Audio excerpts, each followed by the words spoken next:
Meus queridos irmãos, hoje nós abrimos uma aspas para nós falarmos hoje sobre a Páscoa. Talvez precisamos saber é que a Páscoa ela é uma celebração judaica instituída por Moisés, seguindo então uma ordem específica do próprio Deus. O significado então da Páscoa para os cristãos, chamado de Nisan, que corresponde entre março e abril em nosso calendário, e esse mês se tornou o primeiro mês do calendário judaico.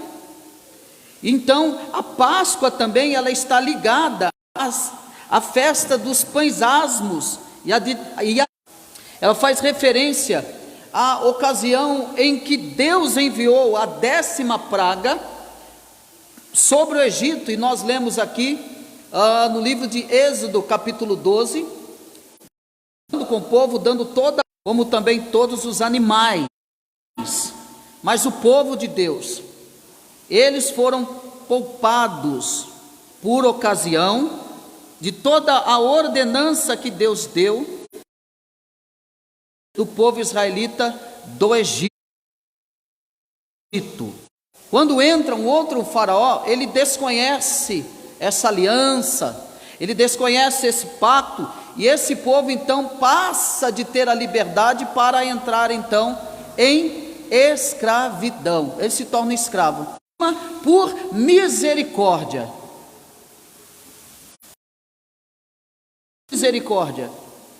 Pelo sangue que foi espargido nos vergalhões das portas dos israelitas, então esta praga, essa 10ª praga, que é a morte, ela então passa por cima de Moisés. Moisés é levantado para resgatar esse povo. Então, passar por cima então tem esse sentido de poupar, esse sentido de ter misericórdia. Então o juízo de Deus passou por cima dos israelitas. Mas falando um pouco de história, idos em terra alheia, que eles seriam reduzidos à escravidão e oprimidos por 400 anos. Deus já havia falado com Abraão sobre isso. Porém, Deus também, apesar de avisar Abraão sobre isso, Deus também prometeu a Abraão que julgaria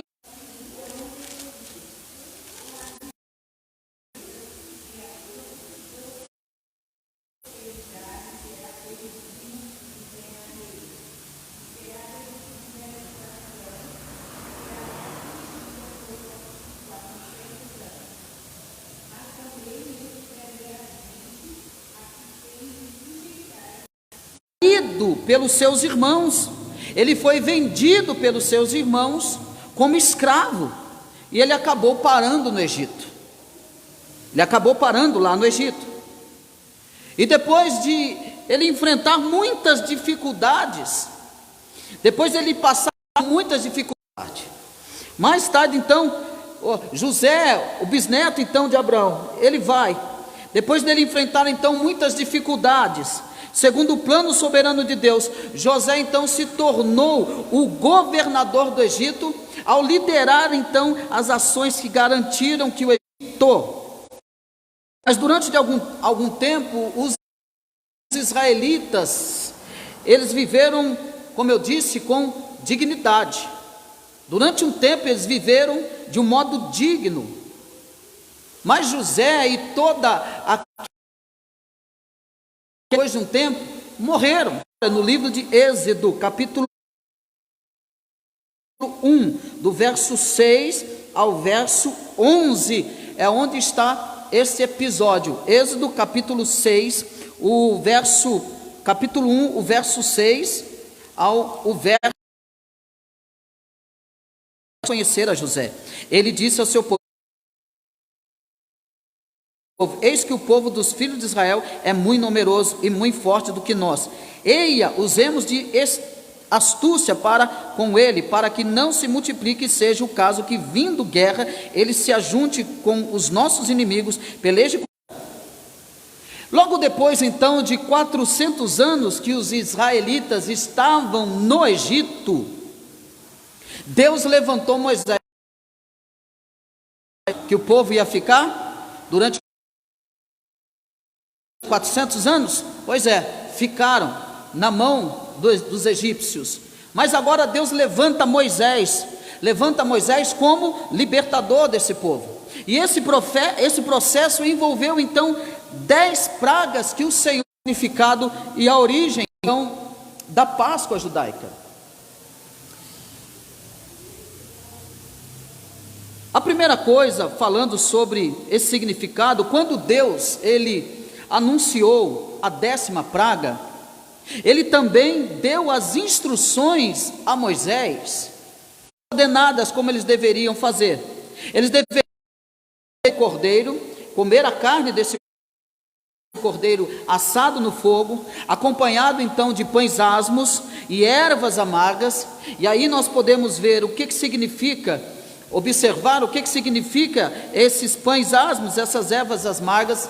Os pães asmos eram pães sem levedura, associadas ao sofrimento e às aflições dos tempos de escravidão que o povo viveu no Egito. Então, quando eles comessem e fizessem todo esse ritual, eles deveriam se lembrar de tudo que passaram, de tudo que viveram. O Senhor também ordenou que eles comessem com pressa, e comer com pressa aqui é comer com os lombos cingidos, e amarrar, prender, habilidade, mais condições de correr mais depressa. Então o Senhor ordena que eles comessem com pressa, com os lombos cingidos, sandálias nos pés e cajado na mão, porque naquela mesma noite Deus passaria sobre o Egito. E aí está aí no texto, Êxodo 12, o capítulo. Deus com letra minúscula do Egito. Deus estava aniquilando, destruindo, dizendo que todos aqueles deuses não passavam de deuses com D minúsculo, que não falavam, que não ouviam e que não podiam agir. Deus estava destruindo a cerimônia. O que significa esse rito? O que vocês vão responder aos seus filhos? É o sacrifício da Páscoa ao Senhor, que passou sobre as casas dos israelitas no Egito e poupou nossas casas quando matou os egípcios. Então o povo se curvou em adoração. Os pais tinham filhos de toda a história do povo israelita com o povo de Deus. E nós devemos observar que dentro da observância da Páscoa, no decorrer da história dos hebreus, nós vamos... E dentro do Pentateuco nós estamos falando do livro de Êxodo, dentro do Pentateuco nós estamos falando do livro de Levítico, dentro do Pentateuco nós estamos falando do livro de Deuteronômio.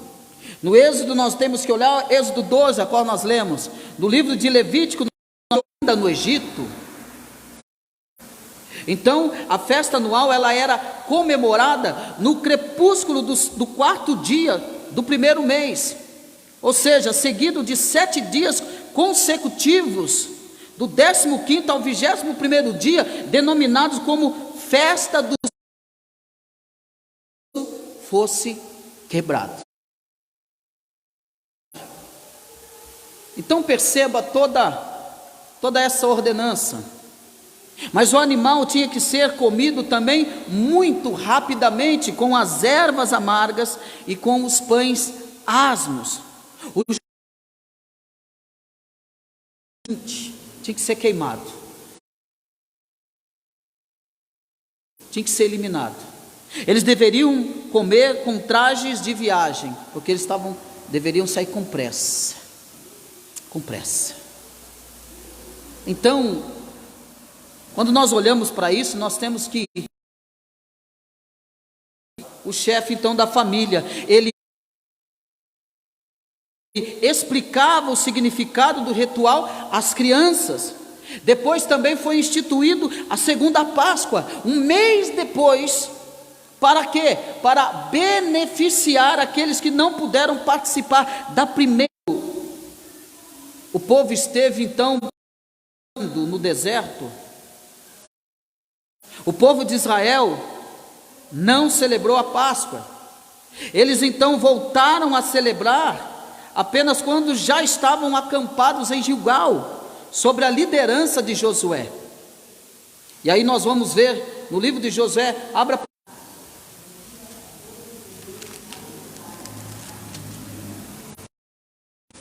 Então celebraram os filhos de Israel a Páscoa, no quarto dia após a passagem do Jordão,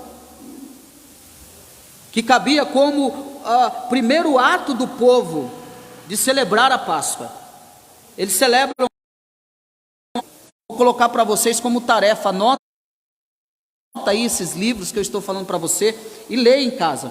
Então, em outras passagens bíblicas nós vemos aí a referência à celebração da Páscoa. Vou repetir, 2 Crônicas, capítulo 30, o verso 1 ao 27, é a saída, é a libertação, é o livramento, é o refrigério. É isso que significa a Páscoa para o povo judeu. É isso que significou. Mas, não só falando da Páscoa do Antigo Testamento, baseado no livro de... Para nós percebermos, o nosso Senhor Jesus, ele era levado a Jerusalém todos os anos para a festa da Páscoa. Quem pode ler para mim?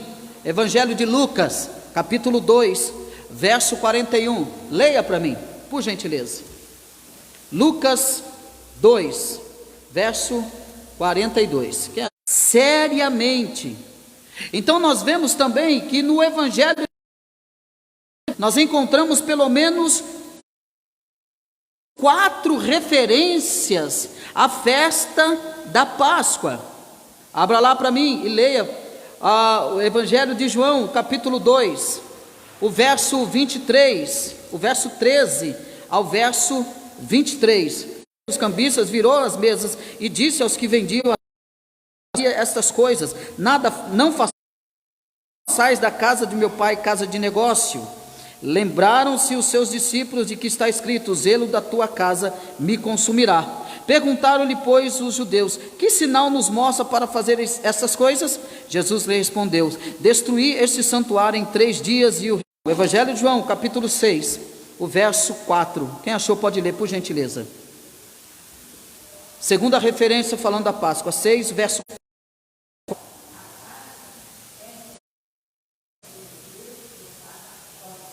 A Páscoa, a festa dos judeus, estava próxima. Vá também lá à frente, João 11, verso 55, quem achou pode ler também. Jesus purificara por si próprio os seus discípulos antes da festa da Páscoa. Mas nós vamos ver também o capítulo 12, o verso 1, pode ler também.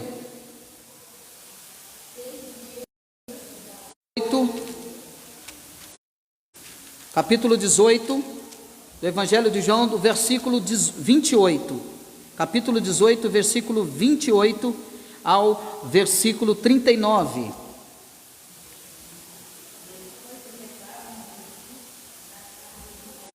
E era a Parasceve Pascual, cerca da hora sexta, e disse aos judeus: eis aqui o vosso rei. Parasceve, que era o dia de preparar os cordeiros, formando então um tipo de unidade familiar. Jesus também se reunia para formar esta unidade familiar. Então, por ocasião da Páscoa, acredita-se que entre 60 e eles compareciam a Jerusalém. E obviamente a maioria deles era formado então por, ou seja, judeus que viviam fora da Palestina. E os gentios, eles não podiam participar da Páscoa. Eles não poderiam participar desse momento. Eles não poderiam fazer isso desse momento. Eles eram tirados. Aí você percebe que os judeus sempre, já que não era mais possível realizar feito no templo, então agora as famílias poderiam e podiam festejar e celebrar em suas casas e não mais no templo. Então nós vemos aí essa importância também da Páscoa. Isaías, ele profetizou acerca do Messias, dizendo que como um que foi levado ao matadouro, como um cordeiro mudo que foi levado ao matadouro, ele deveria padecer como um cordeiro. Nós vemos lá em Isaías 53, o verso 7. Nós vemos também João Batista falando acerca desse que nos limpa. Isso é coisa maravilhosa. Assim como o sangue nos verguilhões da porta, lá em Êxodo, passava por cima. E a sua palavra no original é misericórdia.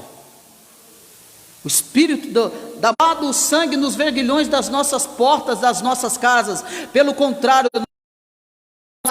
selados e banhados pelo sangue do Cordeiro, nós então, por intermédio do sangue de Cristo, recebemos a misericórdia de Deus, por causa do sangue de Jesus, derramado em nós, derramado na cruz.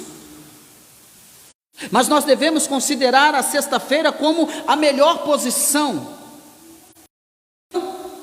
Na quinta-feira à noite, Jesus e seus discípulos comem o cordeiro pascual em Jerusalém. Eles estão juntos comendo a última ceia, o último momento, a última ceia. Eles vão se alimentar, porque nós agora não devemos fazer mais isso, porque tudo aquilo que foi feito no Antigo Testamento, o sacrifício do cordeiro ou do cabrito, comer os pães asmos, as ervas amargas, tudo aquilo era sombra, tudo aquilo é um símbolo, mostrando-nos que Deus seria sacrificado num sacrifício perfeito e definitivo, sem a necessidade de qualquer complemento, uma vez só. No Antigo Testamento eles sacrificavam e sacrificavam. Agora no Senhor é instituído agora o pão e o vinho em memória dele. Ele institui o pão e o vinho em memória dele. E ao comermos o pão, nós devemos nos lembrar de seu corpo partido. E quando nós tomamos a ceia do Senhor, também é interessante notarmos que a Páscoa para o futuro. É importante nós lembrarmos e sabermos que a Páscoa apontava para a frente, que era o símbolo do que haveria de vir. Já a ceia do Senhor aponta então para o passado, para trás, como um símbolo da promessa que se cumpriu os sofrimentos e morreu na cruz do Calvário. Jesus veio sombra, aquilo que era um símbolo, e Cristo cumpre perfeitamente, encerra o seu sacrifício, morrendo de braços abertos, dizendo ao Pai: Pai, está consumado. Alguém derramou o seu sangue, alguém sofreu, padeceu, se deu no nosso, no meu lugar. Isso se chama Páscoa, a morte e a ressurreição de Cristo Jesus. Ele disse: eu vou ao Pai vos preparar lugar, para que onde eu estiver, estejais vós. Devemos celebrar a Páscoa ou não? Lembrando que a Páscoa judaica é celebrar aquilo que era temporário. Então, exatamente como foi lá em Êxodo 12? Não, por quê? Porque aquela cerimônia, aquele ato, aquela temporário, e fazer isso é voltar ao que é inferior. Estão me entendendo, irmão? Sim ou não? É a mesma coisa de nós pegarmos, por exemplo, como nós vemos por aí, as pessoas confeccionando a arca comprido. Então nós não devemos fazer isso.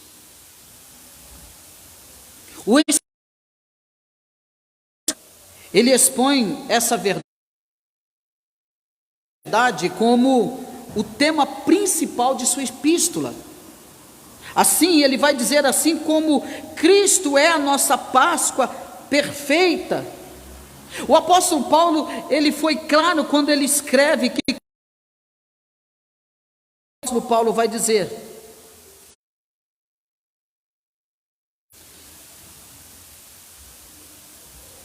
ele diz assim: lançai fora o velho fermento, para que sejais nova massa, como sois, de fato, sem fermento. Pois também Cristo, nosso Cordeiro Pascual, nós cristãos, nós não celebramos a Páscoa, por exemplo,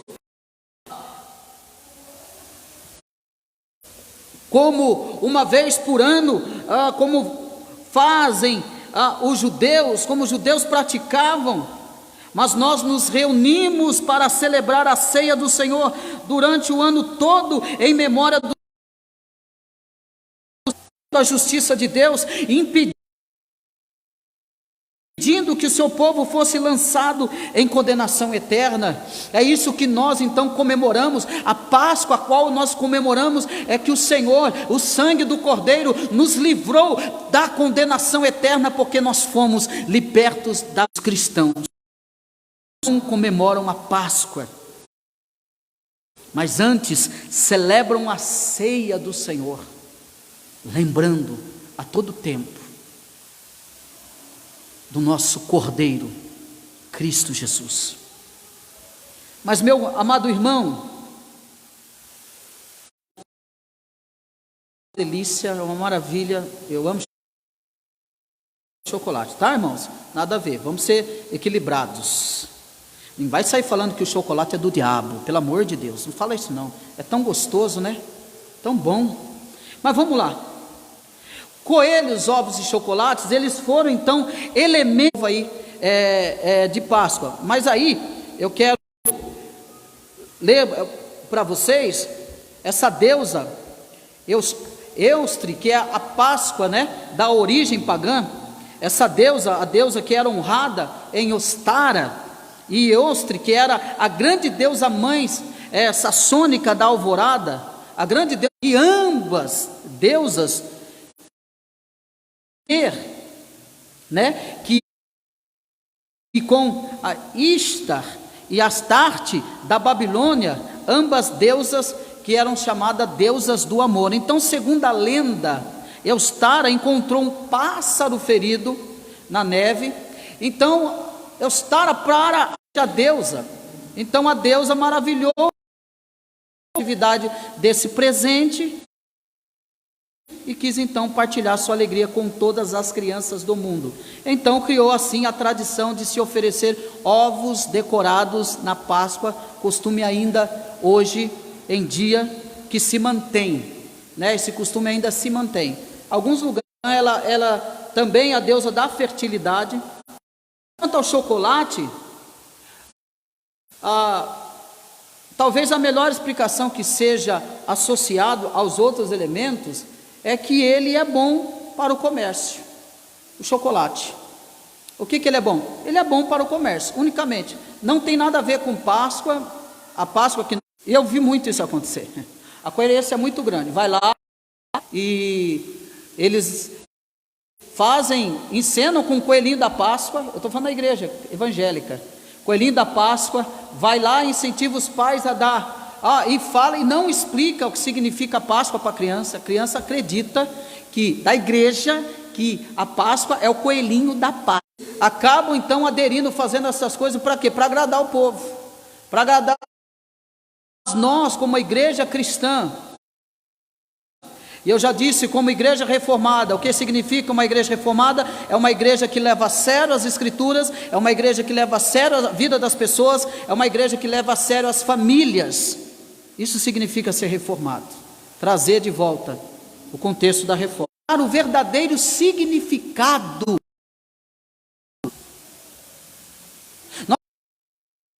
Nós devemos aproveitar esse momento para explicar desde a sua origem, apontando então para Cristo como Cordeiro de Deus, até a sua consumação no Calvário, onde nossas correntes foram quebradas, todo o pecado, e nossa comunhão com o Redentor